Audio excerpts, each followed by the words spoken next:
You see them every day in math, right? The plus and minus signs, we pretty much think we know what they do. But what if I told you they're kind of living a double life, secretly working two completely different jobs? Let's take a closer look.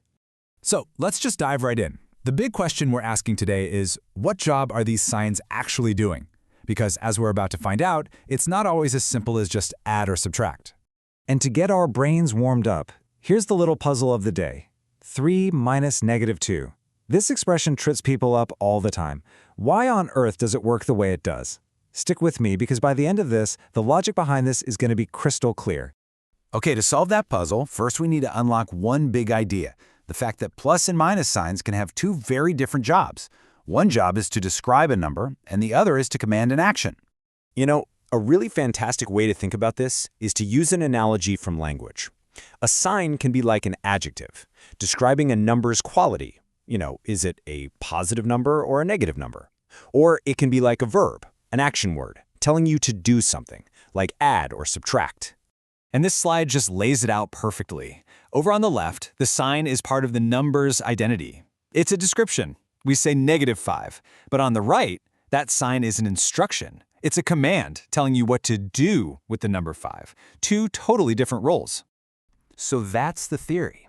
Now let's see how this whole two jobs idea plays out in the real world, because this is where you see that context is absolutely everything. I mean, just think about it. When we say it's -4 degrees outside, that minus sign isn't telling us to subtract anything, is it? Nope. It's describing the temperature.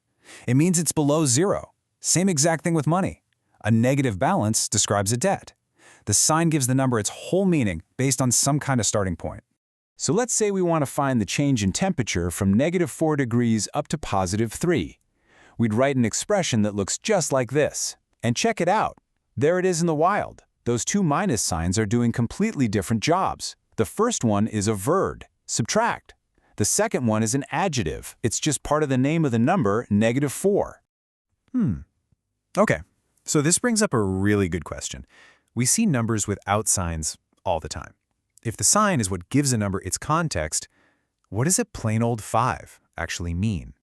Well, it's really just a handy shortcut. It's what we call a convention, which is just a fancy way of saying we've all agreed to do it this way. We treat a number like 5 as positive. We usually do this when negative values just don't make any sense. I mean, you can't have -5 apples, right? So we just drop the plus sign because we don't need it. It's implied. All right, we now have all the tools we need. It's time. Let's circle back to that original puzzle and finally crack this thing open using what we now know about the two jobs of a sign. Okay, let's break this down logically. First, just think about the number 3. Now, we can write 3 in a kind of clever way without changing its value at all. For instance, 3 is the exact same as 3 plus a +2 and a -2, right? Because adding 2 and taking away 2 just cancels out. Now, look at our expression, 3 minus -2. That first minus sign is an action, an instruction. It says to take away -2. So, if we take -2 away from our clever version of 3, what are we left with? Well, we're just left with 3 plus +2, which gives us 5. And if that felt a little abstract, think about it with money. It's way more intuitive. If someone cancels a $2 debt that you owe them, the effect on your wallet is exactly the same as if they just handed you $2. Taking away a debt, a negative, is the same as getting cash, a positive. So here it is, all laid out. The first minus sign is the verb, telling us to subtract.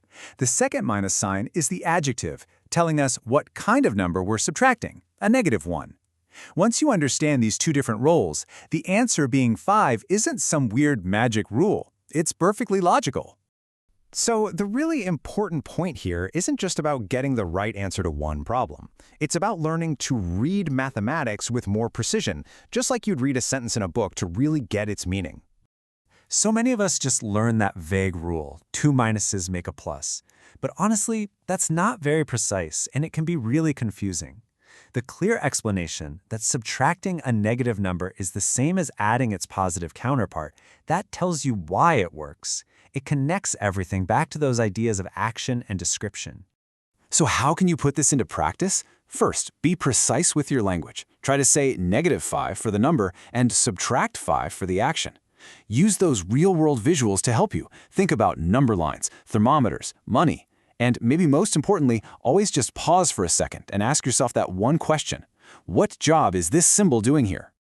So, to wrap it all up, a sign can be a description, like an adjective, or it can be an action, like a verb. Its job depends completely on the context. And those numbers without a sign, they're just a handy shortcut we all agree to use when we're talking about positives. And that leaves us with one last, really fascinating thought to chew on.